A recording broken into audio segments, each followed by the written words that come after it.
three big things are happening in our lifetimes that never happened before. Let me say that again.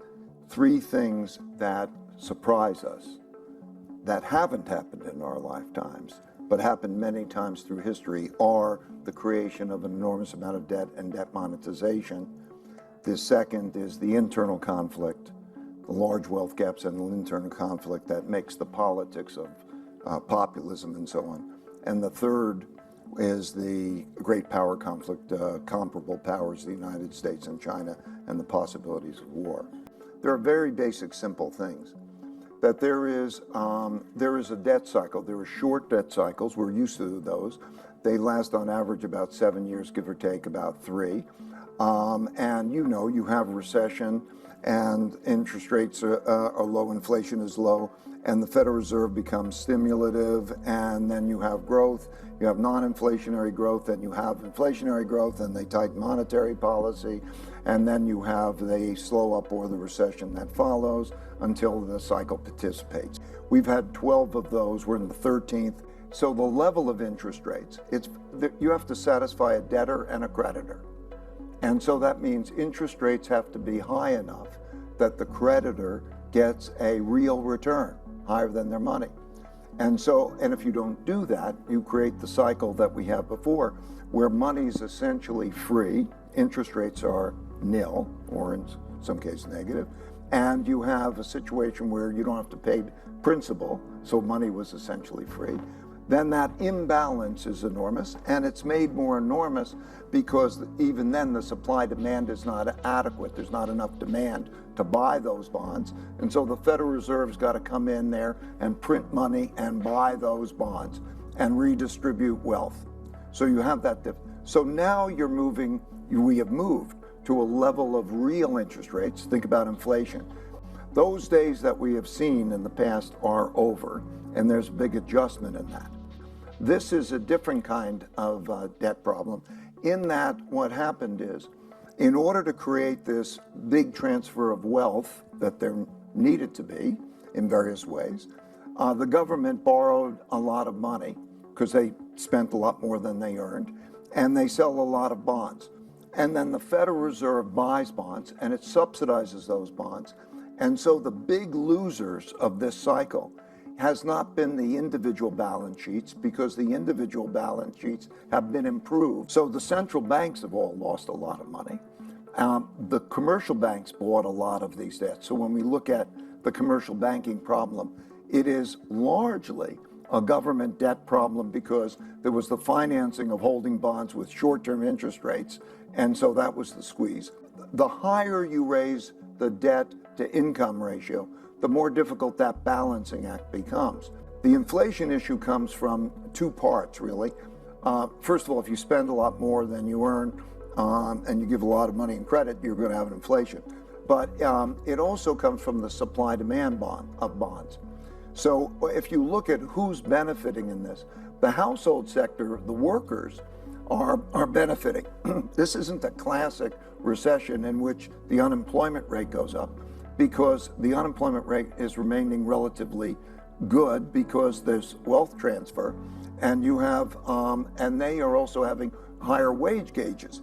And then you have the inefficiency of the global supply chains, which happens there. So what that means, I think, is that you have this stubbornly high inflation. We're not going to go down to our targets for a number of reasons. And then there has to be the real interest rates remaining high in that.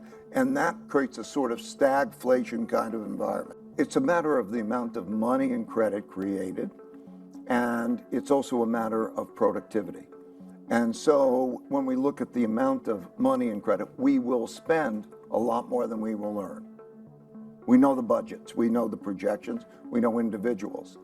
The big risk there is a supply-demand risk. In my opinion, we are at the beginning of a very classic late big cycle debt crisis. And you have also a shortage of buyers. What's happening now, as we have to sell all this debt, is we then do have enough buyers. There are changes now in terms of the quantities in the world that are being held by large investors around the world that have lost money in these treasury bonds and so on. And then there are geopolitical changes which are having an effect. Some cases, some countries are worried about sanctions, and then there's this geopolitical shift. So when I look at the supply-demand issue, there's a supply-demand issue for that debt. There's a lot of debt.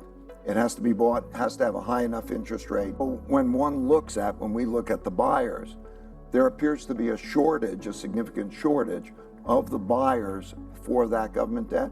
But we're now at the brink of being able to see what that supply-demand picture looks like as we go over the next year and two. I think over the next 2 years, the real question is, can we have a strong bipartisan middle, or are we going to have that kind of fragmentation? We have three things aligning that are concerning. On this short-term debt cycle, I call it, the 7-year cycle, we're about halfway through. In other words, interest rates are now at a level that they're probably going to stay at, but they're probably not going to rise much from here, and there's tightness. And the consequences of that are going to be a weaker economy going forward. Things are going to get worse in the economy. There's a financial issue at the same time as you have this internal conflict.